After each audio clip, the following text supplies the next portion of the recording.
Dumating na ang katapusan ng mundo at saan ka man tumingin, mga bangkay na kumakain ng tao. Mas marami pang zombie kaysa sa mga buhay, at sa gitna ng kaguluhan, may isang nagdadalang tao na si Maria, malapit na manganak. Hirap siyang makatakas, ngunit hindi niya kayang tapatan ang bilis ng mga zombie. Dagdag pa, hirap siyang kumilos dahil sa kanyang malaking tiyan. Sa huli, nakagat siya ng mga zombie.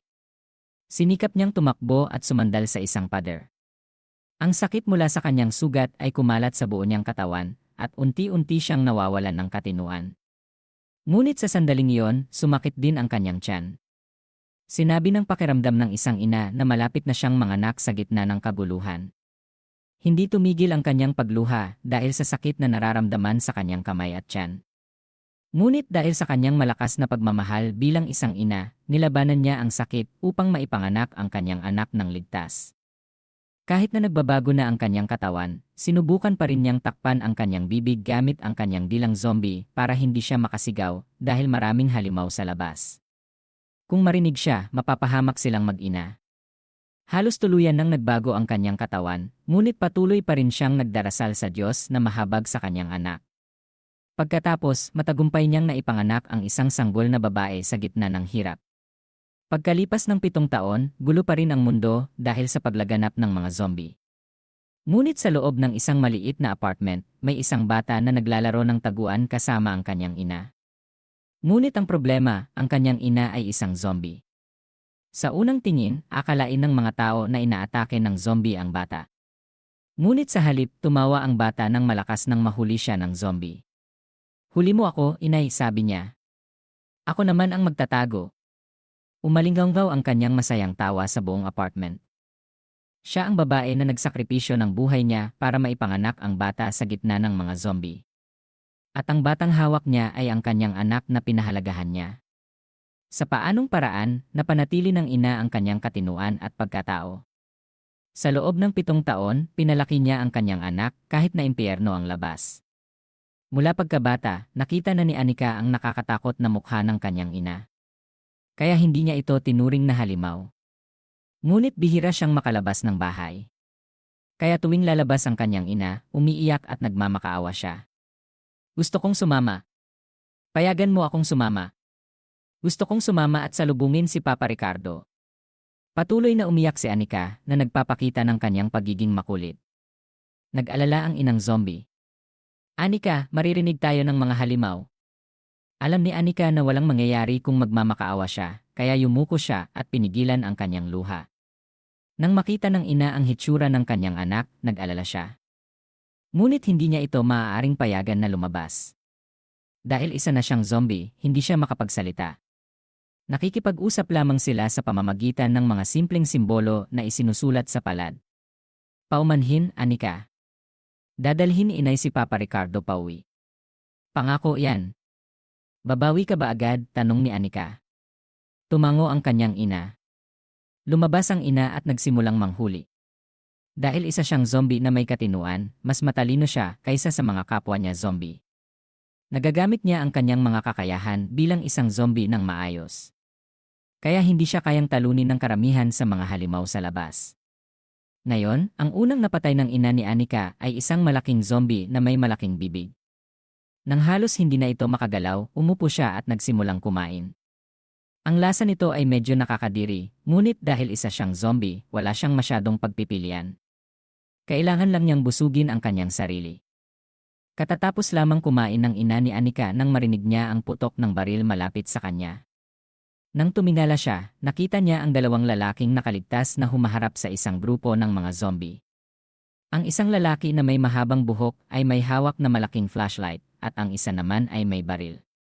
Hindi sila makakagalaw kapag tinutukan natin sila ng ilaw. Kaya huwag sayangin ang bala natin, sabi ng lalaki. Ngunit napakaraming zombie dito. Wala akong pakialam. Kailangan mong lumaban hanggang umaga. Muling umalingaw ang putok ng baril. Napakunot ang noo ng ina ni Anika. Matagal nang naging kabisera ng mga zombie ang lugar na ito. Hindi niya alam kung bakit narito ang mga nakaligtas. Hindi rin niya alam kung ano ang ginagawa nila dito sa ganitong oras. Ngunit sigurado siyang hindi alam ng dalawa na ang flashlight at ang putok ng baril ay lalo lamang magpapagalit sa mga halimaw. Ngunit naramdaman ng ina ni Anika na wala siyang pakialam sa kanila. Kung lumapit siya, baka barilin pa siya. Ngunit nang papalayo na ang ina ni Anika, nakita niya ang bag sa likod ng lalaki na mahaba ang buhok. Dahil dito, napilitan siyang kumilos. Hindi nasaktan ng flashlight ang ina ni Anika. Nagamit niya ang kanyang mga kakayahan upang sirain ang flashlight. Mabilis niyang pinabagsak ang lalaking malaki ang katawan. Nakita ng lalaki na maikli ang buhok na nagkakagulo na. Kinuha niya ang baril ng kanyang kaibigan at itinutok sa ina ni Anika. Ngunit masyadong madilim sa paligid kaya hindi niya sigurado kung nakatutok ba siya ng tama. Nakita niya na papalapit na ang zombie at iba ito sa mga nakita niya. Hindi niya mapigilang manginig.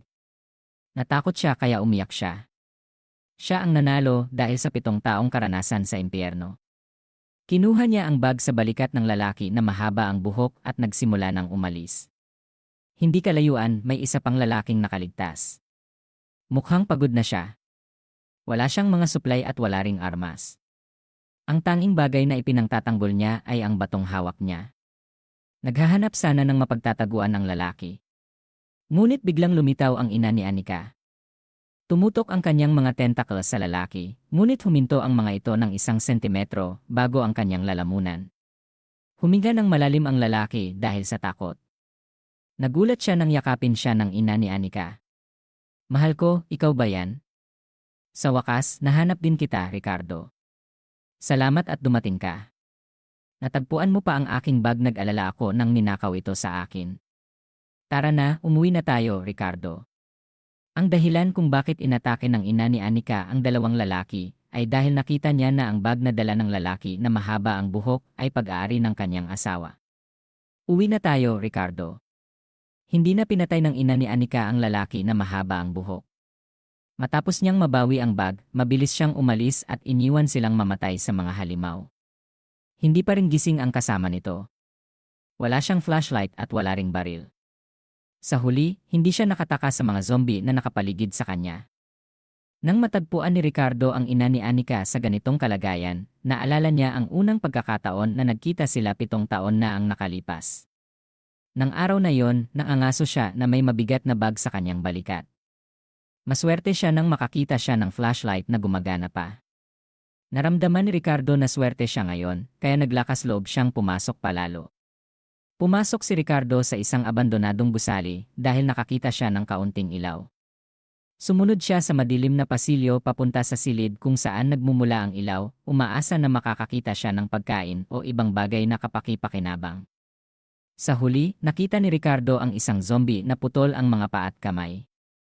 Nakakadiri ang kanyang nakita. Siguro inatake siya ng ibang zombie.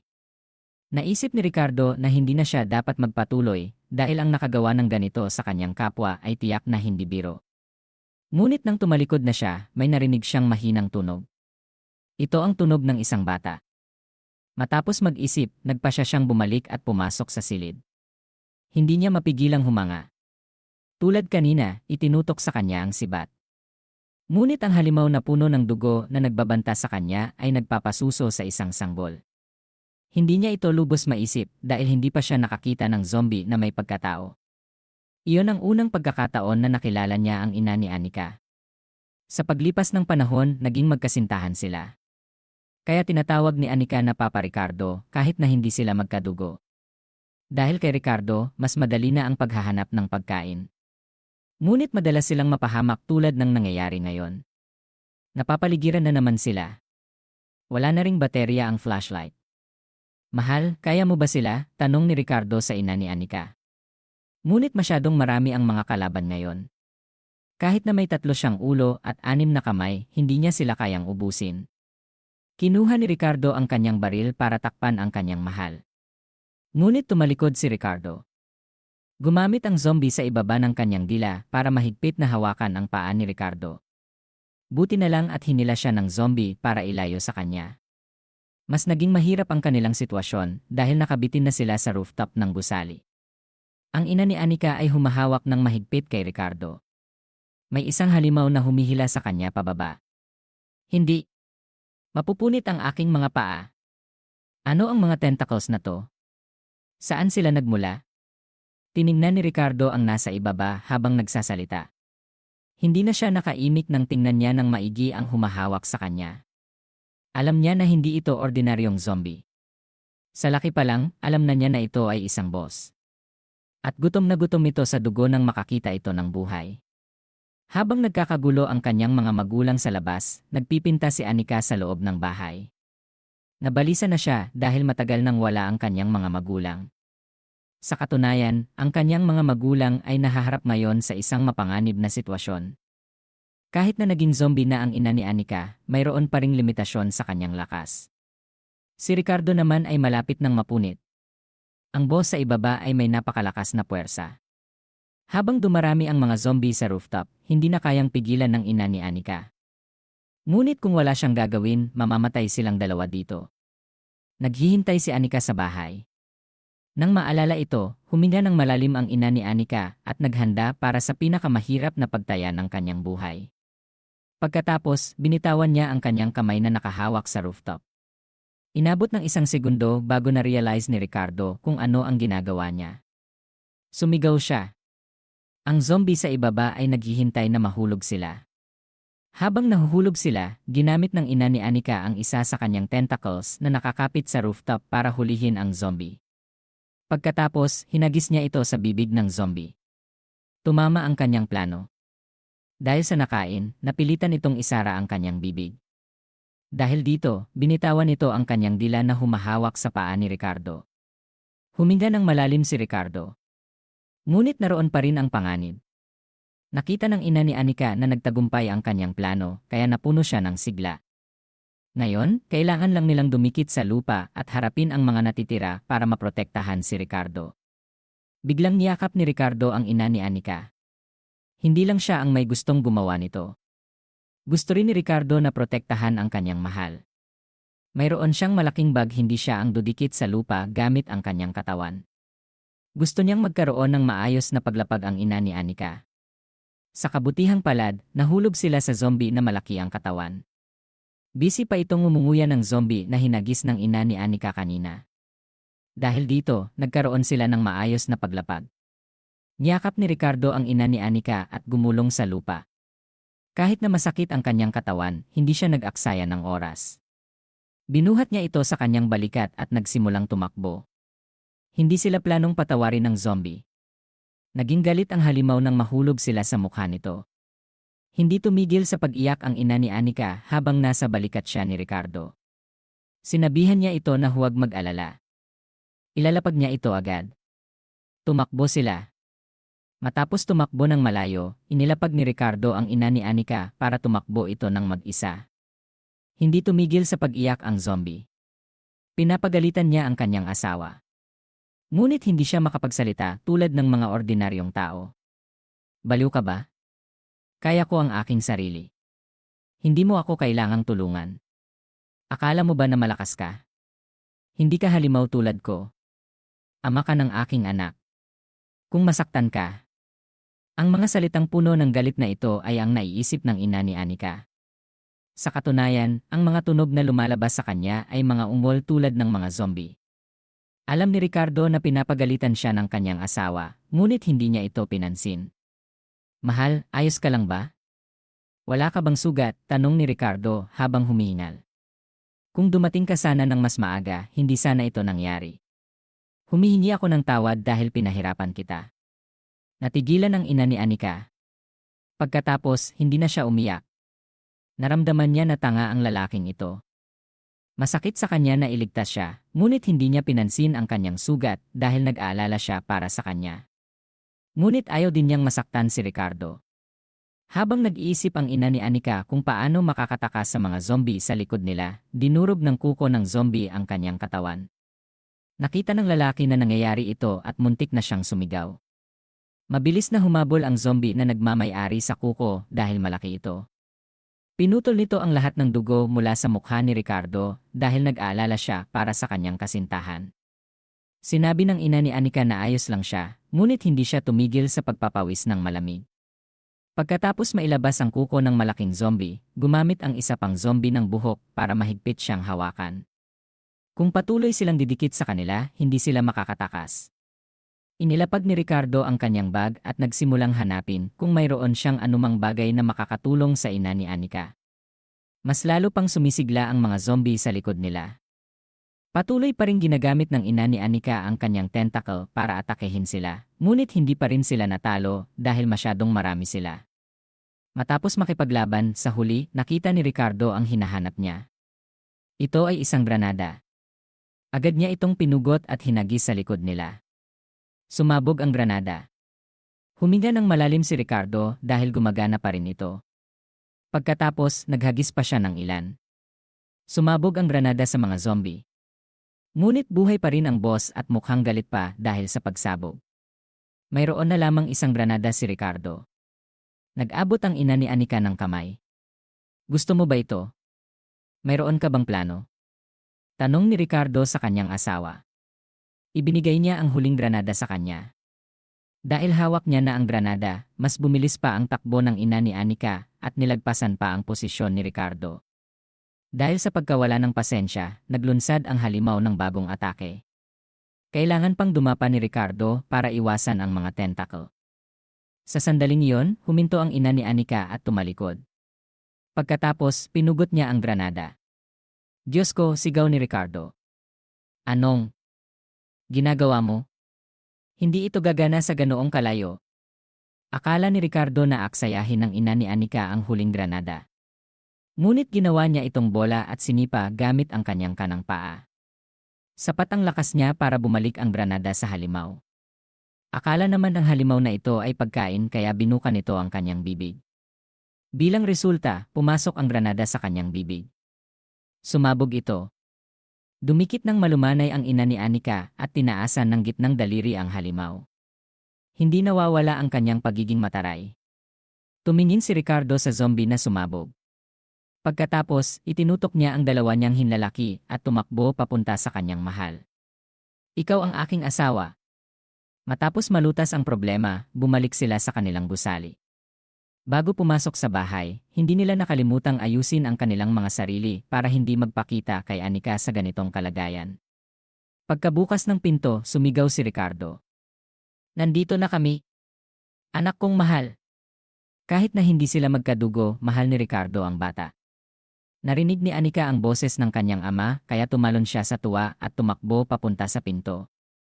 Ricardo, nakuha ko na ang takdang aralin ko. Tulad ng dati, kiniskis ng dalawa ang kanilang pisngi para magbasyan. Ipinagmalaki ni Anika ang kanyang sarili dahil naging mabait siya sa bahay at nag-aral siya ng mabuti. Natuwa si Ricardo. Pagkatapos, kinuha niya ang tsokolate mula sa kanyang bulsa bilang gantimpala sa kanyang anak. Pagkalapag ni Anika sa lupa, tiningnan niya sa pagkikita kay Sonia, naging masaya siyang gusto na niyang lumipad. Oh, ikaw ang pinakamagaling na ama sa mundo. Mahal na mahal kita. Si inay ay masaya rin sa kanilang dalawa. Kahit na mahirap ang buhay, palagi siyang puno ng enerhiya kapag nakikita niya ang ngiti ng kanyang anak na si Anika. Kaya nangako siya na poprotektahan niya ang kanyang mahal na pamilya. Naging mas masarap ang kanilang hapunan. Dahil magkasama sila, mas masaya si Anika. Ngumingiti siyang malawak na nagpapakita ng kanyang mga umbok ng ngipin. Kumain si Anika at sinubukan niyang pakainin ang kanyang ina, ngunit nag-aalangan ang ina. Ipinaliwanag ni Ricardo, busog na ang iyong ina, anak. Ha? Pero hindi pa kumakain si inay. Nakita siya ni Ricardo kumakain kanina, ngunit paano siya kumain? Hindi pa niya nakitang kumain ang kanyang ina. Hindi nila maipaliwanag sa kanilang anak na isa siyang halimaw na nagpuno ng kanyang tiyan sa laman ng iba. Nang makita niya ang mapagmahal at inosenteng mga mata ng kanyang anak, isinulat niya sa palad nito, busog na si inay. Huwag kang mag-alala. Kumain ka. Malungkot na binitawan ni Anika ang kamay ng kanyang ina at sinimulang kumain. Nag-iisip siya kung ano kaya ang kinain ng kanyang ina para maging busog. Para maalis ang kanyang pagdududa, patuloy na nagdala si Anika ng pagkain sa kanyang ina. Sa unang araw, nagdala siya ng biskwit. Sa panahong ito, pambihira ang mga biskwit. Gusto niyang painumin ang kanyang ina, ngunit hindi niya mapigilan ang kanyang sarili na kainin ito. Hinati niya ito sa dalawa at ibinigay sa ina ang maliit na bahagi. Kahit na, gutom pa rin siya. Ipinaliwanag ng kanyang ina, hindi ko gusto ang mga ganitong bagay. Kainin mo na yan. Naghintay na lang siya sabihin yon, kaya kinain niya ang mga biskwit at nakalimutan niya ang dahilan kung bakit niya ito dinala. Sa sumunod na araw, dinalhan niya siya ng noodles. Sa sumunod na araw, nagdala siya ng cake. Dahil sa patuloy na istorbo ng kanyang anak, nagalit ang ina. Sumigaw siya at hinawakan ang kamay ng kanyang anak at patuloy na sumulat doon. Huwag mo akong istorbohin. Hindi mo ba nakikitang naglilinis ako? Sinabi ko na sa iyo na ayaw ko. Bakit mo ako ginaganito? Hayaan mo na ako. Natakot si Anika at umiyak. Sabi niya, hindi iyon ang ibig kong sabihin. Nag-aalala lang ako para sa iyo. Hindi pa kita nakikitang kumain. Akala ko nagugutom ka. Kaya sinubukan kong ibahagi ang aking pagkain sa iyo. Humihingi ako ng tawad, inay. Nang makita ng ina ni Anika ang nagliliyab na mga luha ng kanyang anak, sinisi niya ang kanyang sarili sa pagiging galit sa kanya. Nanginig ang kanyang kamay at susulat na sana siya sa palad ni Anika, ngunit dumugo ang ilong ni Anika. Pagkababa ng dugo, umigting ang kanyang pagkauhaw sa dugo. Nang makita ni Ricardo ang kanyang anak na nag-iisa, dumudugo, nagtanong siya, Anika, umalis na ba si inay?